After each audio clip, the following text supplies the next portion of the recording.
अधूरे प्यार की टीस। राकेश जी अपनी पत्नी सीमा को भरपूर प्यार व सम्मान देते थे और उसकी जरूरतों का भी काफी ख्याल रखते थे, पर सीमा के मन में एक ऐसी शंका ने जन्म ले लिया जिसकी वजह से उनकी गृहस्थी बिखर गई। आज सुबह राकेश जी की मुस्कुराहट में डा खन्ना को नए जोश, ताजगी और खुशी के भाव नजर आए तो उन्होंने हंसते हुए पूछा, लगता है अमेरिका से आपका बेटा और वाइफ आ गए हैं मिस्टर राकेश। वाइफ तो नहीं आ पाई पर बेटा रवि जरूर पहुंच गया है। अभी थोड़ी देर में यहाँ आता ही होगा। राकेश जी की आवाज में प्रसन्नता के भाव झलक रहे थे। आपकी वाइफ को भी आना चाहिए था। बीमारी में जैसी देखभाल लाइफ पार्टनर करता है वैसी कोई दूसरा नहीं कर सकता। यू आर राइट डॉक्टर, पर सीमा ने हमारे पोते की देखभाल करने के लिए अमेरिका में रुकना ज्यादा जरूरी समझा होगा। कितना बड़ा हो गया है आपका पोता? अभी 10 महीने का है। आपकी वाइफ कब से अमेरिका में है?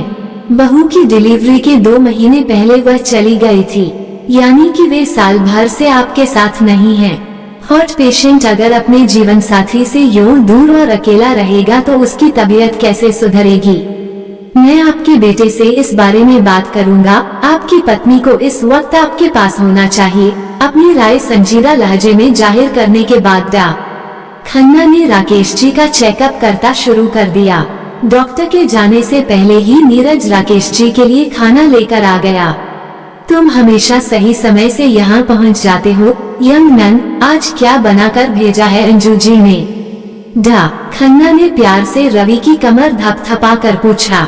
घिया की सब्जी, चपाती और सलाद भेजा है मम्मी ने, नीरज ने आदरपूर्ण लहजे में जवाब दिया। गुड, इन्हें तला भुना खाना नहीं देना है। जी डॉक्टर साहब, आज तुम्हारे अंकल काफी खुश दिख रहे हैं पर इन्हें ज्यादा बोलने मत देना।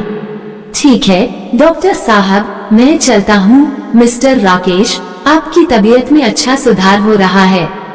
बैंकपुर डा खन्ना, गुड डे। डॉक्टर के जाने के बाद हाथ में पकड़ा टिफिन बॉक्स साइड टेबल पर रखने के बाद नीरज ने राकेश जी के पैर छूकर उनका आशीर्वाद पाया। फिर वह उनकी तबीयत के बारे में सवाल पूछने लगा। नीरज के हाव भाव से साफ जाहिर हो रहा था कि वह राकेश जी को बहुत मान सम्मान देता था। करीब 10 मिनट बाद राकेश जी का बेटा रवि भी वहां आ पहुंचा। नीरज को अपने पापा के पास बैठा देखकर उसकी आंखों में खिंचाव के भाव पैदा हो गए। हाय डैड, नीरज की उपेक्षा करते हुए रवि ने अपने पिता के पैर छुए और फिर उनके पास बैठ गया। कैसे हालचाल हैं रवि? राकेश जी ने बेटे के सिर पर प्यार से हाथ रखकर उसे आशीर्वाद दिया। Fine dad. आपकी तबीयत के बारे में डॉक्टर क्या कहते हैं? बाईपास सर्जरी की सलाह दे रहे हैं। उनकी सलाह तो आपको माननी होगी डैड। अपोलो अस्पताल में बाईपास करवा लेते हैं, पर मुझे ऑपरेशन के नाम से डर लगता है। इसमें डरने वाली क्या बात है पापा? जो काम होना जरूरी है उसका सामना करने में डर क्या सा? तुम कितने दिन रुकने का कार्यक्रम बनाकर आए हो? राकेश जी ने विषय परिवर्तन करते हुए पूछा। 1 वीक है। इतनी छुट्टियां भी बड़ी मुश्किल से मिली हैं। अगर मैंने ऑपरेशन कराया तब तुम तो उस वक्त यहाँ नहीं रह पाओगे। डैड, अंजू आंटी और नीरज के होते हुए आपको अपनी देखभाल के बारे में चिंता करने की क्या जरूरत है?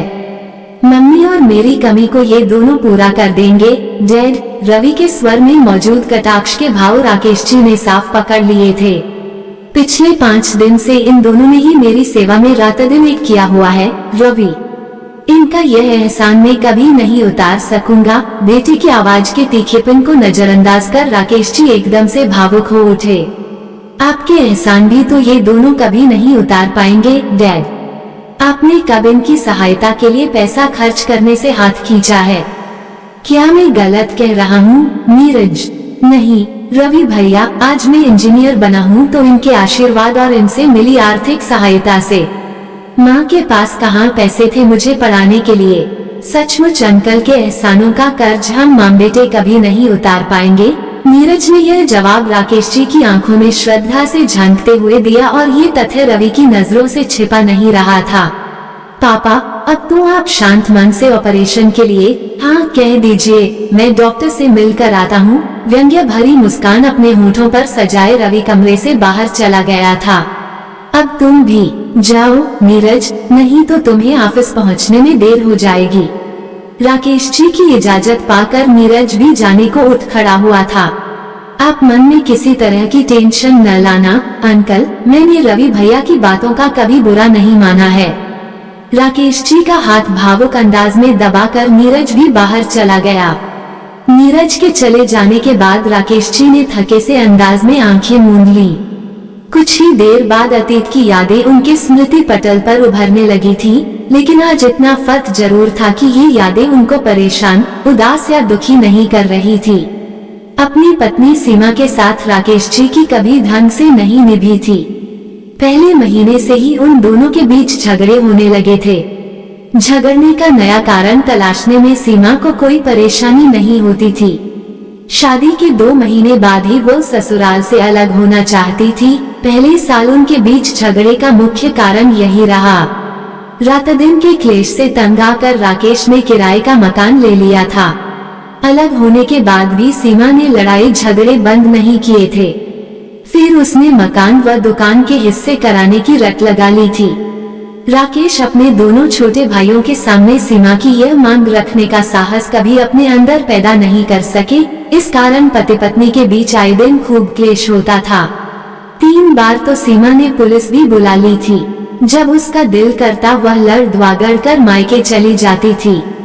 गुस्से से पागल होकर वो मारपीट भी करने लगती थी। उनके बीच होने वाले लड़ाई झगड़े का मजा पूरी कॉलोनी लेती थी। राकेश को शर्म के मारे सिर झुकाकर कॉलोनी में चलना पड़ता था। फिर एक ऐसी घटना घटी जिसने सीमा को रात दिन कलह करने का मजबूत बहाना उपलब्ध करा दिया।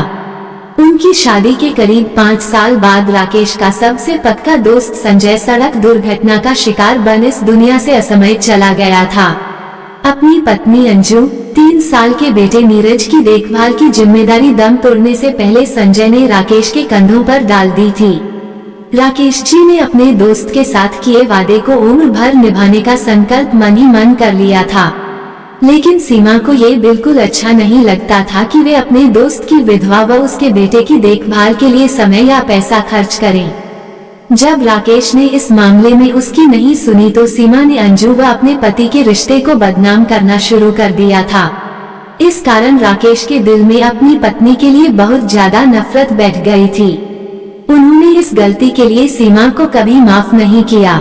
सीमा अपने बेटे व बेटी की नजरों में भी उनके पिता की छवि खराब करवाने में सफल रही थी।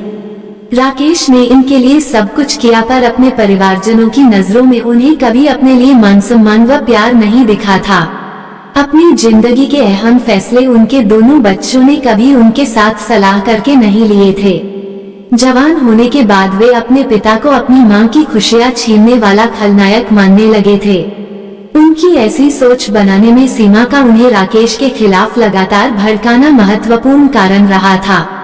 उनकी बेटी रिया ने अपना जीवन साथी भी खुद ढूंढा था। हीरो की तरह हमेशा सजा संवरा रहने वाला उसकी पसंद का लड़का कपिल राकेश को कभी नहीं जंचा। कपिल के बारे में उनका अंदाजा सही निकला था। वो एक क्रूर स्वभाव वाला अहंकारी इंसान था। रिया अपनी विवाहित जिंदगी में खुश और सुखी नहीं थी। सीमा अपनी बेटी के ससुराल वालों को लगातार बहुत कुछ देने के बावजूद अपनी बेटी की खुशियां सुनिश्चित नहीं कर सकी थी।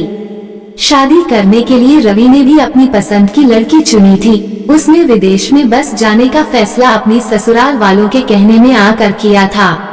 राकेश को इस बात से बहुत पीड़ा होती थी कि उनके बेटा बेटी ने कभी उनकी भावनाओं को समझाने की कोशिश नहीं की।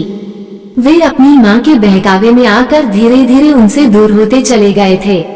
इन परिस्थितियों में अंजू और उसके बेटे के प्रति उनका झुकाव लगातार बढ़ता गया। उनके घर उन्हें मान सम्मान मिलता था।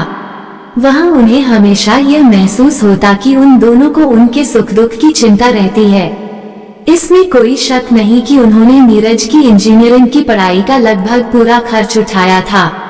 सीमा ने इस बात के पीछे कई बार कलह क्लेश किया, पर उन्होंने उसके दबाव में आकर इस जिम्मेदारी से हाथ नहीं खींचा था। वो अंजू से उनके मिलने पर रोक नहीं लगा सकी थी, क्योंकि उसे कभी कोई गलत तरह का ठोस सबूत इनके खिलाफ नहीं मिला था। राकेश जी को पहला दिल का दौर 3 साल पहले और दूसरा 5 दिन पहले पड़ा था। डॉक्टरों ने पहले दौरे के बाद ही बाईपास सर्जरी करा लेने की सलाह दी थी। अब दूसरे दौरे के बाद ऑपरेशन न कराना उनकी जान के लिए खतरनाक साबित होगा, ऐसी चेतावनी उन्होंने साफ शब्दों में राकेश जी को दे दी थी। पिछले 5 दिनों में उनके अंदर जीने का उत्साह मर सा गया था। वे खुद को बहुत अकेला महसूस कर रहे थे। उन्हें बार बार लगता कि उनका सारा जीवन बेकार चला गया है। मोबाइल फोन की घंटी बजी तो राकेश जी यादों की दुनिया से बाहर निकल आए थे। उनकी पत्नी सीमा ने अमेरिका से फोन किया था। क्या रवि ठीक ठाक पहुंच गया है? सीमा ने उनका हालचाल पूछने के बजाय अपने बेटे का हालचाल पूछा तो राकेश जी के होठों पर उदास सी मुस्कान उभर आई। हाँ, वो बिल्कुल ठीक है, उन्होंने अपनी आवाज को सहज रखते हुए जवाब दिया। डॉक्टर तुम्हें कब छुट्टी देने की बात कह रहे हैं? अभी पता नहीं कि छुट्टी कब तक मिलेगी। डॉक्टर बाईपास सर्जरी कराने के लिए जोर डाल रहे हैं। मैं तो अभी इंडिया नहीं आ सकती हूँ। नन्हे रितेश की तबीयत ठीक नहीं चल रही है। तुम अपनी देखभाल के लिए एक नर्स का इंतजाम जरूर कर लेना। ठीक है, अपने अकाउंट में भी उसका नाम जुड़वा दो। ठीक है, मैं तो कहती हूँ कि ऑपरेशन कराने के बाद तुम भी यहीं रहने आ जाओ। वहाँ अकेले कब तक अपनी बेकदरी कराते रहोगे? तुम मेरी फिक्र न करो और अपना ध्यान रखो। मेरी तुमने आज तक किसी मामले में सुनी है? जो आप सुनोगे, वकील को जल्दी बुला लेना। रवि के यहाँ वापस लौटने से पहले दोनों काम हो जाने। राकेश जी को अचानक अपनी पत्नी की आवाज को सुनना बहुत बड़ा बोका लगने लगा तो उन्होंने झटके से संबंध काटकर फोन का स्विच ऑफ कर दिया। कल रात की अपने आप से किया ये वादा उन्हें याद नहीं रहा कि वे अब अतीत को याद करके अपने मन को परेशान व दुखी करना बंद कर देंगे। इस औरत के कारण मेरी जिंदगी तबाह हो गई। यह एक वाक्य लगातार उनके दिमाग में गूंजकर उनकी मानसिक शांति भंग किए जा रहा था। कुछ देर बाद जब रवि ने उनके कमरे में कदम रखा तब राकेश जी के चेहरे पर तनाव के भाव साफ नजर आ रहे थे। इतनी टेंशन में किस लिए नजर आ रही हो पापा? रवि ने माथे में बल डालकर सवाल पूछा। तुम्हारी मम्मी का फोन आया था। राकेश जी का स्वर नाराजगी से भरा था। ऐसा क्या कह दिया उन्होंने जो आप इतने नाखुश दिख रहे हो? मकान तुम्हारे नाम करने और मेरे अकाउंट में तुम्हारा नाम लिखवाने की बात कह रही थी। क्या आपको उनके ये दोनों सुझाव पसंद नहीं आए हैं? तुम्हारी माँ का बात करने का ढंग कभी ठीक नहीं रहा रवि। पापा, माँ ने मेरे साथ इन दोनों बातों की चर्चा चलने से पहले की थी। इस मामले में मैं आपको अपनी राय बताऊं। बताओ पापा, अगर आप अपना मकान अंजू आंटी और नीरज को देना चाहते हैं तो मेरी तरफ से ऐसा कर सकते हैं। मैं अच्छा खासा कमा रहा हूँ और मॉम की भी यहाँ वापस लौटने में बिल्कुल दिलचस्पी नहीं है। क्या तुमको लगता है कि अंजू की इस मकान को लेने में कोई दिलचस्पी होगी? कुछ देर खामोश रहने के बाद राकेश जी ने गंभीर लहजे में बेटे से सवाल किया। क्यों नहीं होगी डैड? इस वक्त हमारे मकान की कीमत 70-80 लाख तो होगी। इतनी बड़ी रकम मुफ्त में किसी को मिल रही हो तो कोई क्यों छोड़ेगा? मुझे यह और समझा दो कि मैं इतनी बड़ी रकम मुफ्त में अंजू को क्यों हूँ। पापा, आप मुझे अब बच्चा मत समझो। अपनी मिस्ट्रेस को कोई इंसान क्यों गिफ्ट और कैश आदि देता है? क्यों देता है? रिलेशनशिप को बनाए रखने के लिए डैड। अगर वह ऐसा न करे तो क्या उसकी मिस्टेक्स उसे छोड़कर किसी दूसरे की नहीं हो जाएगी? अंजू मेरी मिस्ट्रेस कभी नहीं रही है रवि। राकेश जी ने गहरी सांस छोड़कर जवाब दिया। पर इस तथ्य को तुम मां बेटा कभी सच नहीं मानोगे। मकान उसके नाम करने की बात उठाकर मैं उसे अपमानित करने की नासमझी कभी नहीं दिखाऊंगा। नीरज की पढ़ाई पर मैंने जो खर्च किया, अब नौकरी लगने के बाद वो उस कर्जे को चुकाने की बात दसियों बार मुझसे कह। पापा, मक्कार लोगों के ऐसे झूठे आश्वासनों को मुझे मत सुनाओ प्लीज। रवि ने उन्हें चिढ़े लहजे में टोक दिया। अंजू आंटी बहुत चालाक और चरित्रहीन औरत हैं। उन्होंने आपको अपने रूपजाल में फंसा कर मम्मी, रिया और मूडा से दूर कर तुम आज मेरे मन में सालों से दबी कुछ बातें ध्यान से सुन लो रवि।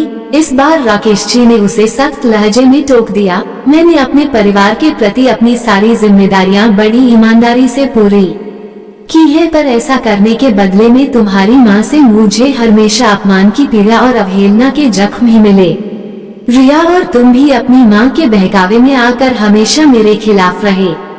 तुम दोनों को भी उसने अपनी तरह स्वार्थी और रूखा बना दिया। तुम कल्पना भी नहीं कर सकते कि तुम सबके गलत और अन्यायपूर्ण व्यवहार के चलते मैंने रात रात भर जागकर कितने आंसू बहाए हैं। पापा, अंजू आंटी के साथ अपने अवैध प्रेम संबंध को सही ठहराने के लिए हमें गलत साबित करने की आपकी कोशिश बिल्कुल बेमानी है। रवि का चेहरा गुस्से से लाल हो उठा था। मेरा हर एक शब्द सच है रवि। राकेश जी जज्बाती होकर ऊंची आवाज में बोलने लगे। तुम तीनों मतलबी इंसानों ने मुझे कभी अपना नहीं समझा। दूसरी तरफ अंजू और नीरज ने मेरे एहसानों का बदला मुझे हमेशा भरपूर मान सम्मान देकर चुकाया है। इन दोनों ने मेरे दिल की बुरी तरह टूटने से, मुझे अवसाद का मरीज बनने से बचाए रखा। जब तुम दोनों छोटे थे तब हजारों बार मैंने तुम्हारी माँ को तलाक देने की बात सोची होगी, पर तुम दोनों बच्चों के हित को ध्यान में रखकर मैं अपने आप को रात दिन की मानसिक यंत्रणा से सदा के लिए मुक्ति दिलाने वाला यह निर्णय कभी नहीं ले पाया। आज मैं अपने अतीत पर नजर डालता हूँ तो तुम्हारी क्रूर माँ से तलाक न लेने का फैसला करने की पीड़ा बड़े जोर से मेरे मन को दुखाती है। तुम दोनों बच्चों के मुंह में मुझे नहीं फंसना था। भविष्य में झांककर मुझे तुम सबके स्वार्थीपन की झलक देख लेनी चाहिए थी। मुझे तलाक लेकर रात दिन के कलह, लड़ाई झगड़ों और तनाव से मुक्त हो जाना चाहिए था। उस स्थिति में अंजू और नीरज की देखभाल करना मेरी सिर्फ जिम्मेदारी न रहकर मेरे जीवन में भरपूर खुशियां भरने का अहम कारण बन जाता। आज नीरज की आंखों में मुझे अपने लिए मान सम्मान के साथ साथ प्यार भी नजर आता। अंजू को वैधव्य की निरस्ता और अकेलेपन से छुटकारा मिलता और वो मेरे जीवन में प्रेम की न जाने कितनी मिठास भर। राकेश जी आगे नहीं बोल सके क्योंकि अचानक छाती में तेज दर्द उठने के कारण उनकी सांसें उखड़ गई थी। रवि को यह अंदाजा लगाने में देर नहीं लगी कि उसके पिता को फिर से दिल का दौरा पड़ा था। वो डॉक्टर को बुलाने के लिए कमरे से बाहर की तरफ भागता हुआ चला गया। राकेश जी ने अपने दिल में दबी जो भी बातें अपने बेटे रवि से कही थी, उन्हें बाहर गलियारे में दरवाजे के पास खड़ी अंजू ने भी सुना था। रवि को घबराए अंदाज में डॉक्टर के कक्ष की तरफ जाते देख वह डरी सी राकेश जी के कमरे में प्रवेश कर गई। राकेश जी के चेहरे पर गहन पीड़ा के भाव देखकर वह रो पड़ी। उन्हें सांस लेने में कम कष्ट हो, इसलिए आगे बढ़कर उनकी छाती मसलने लगी थी।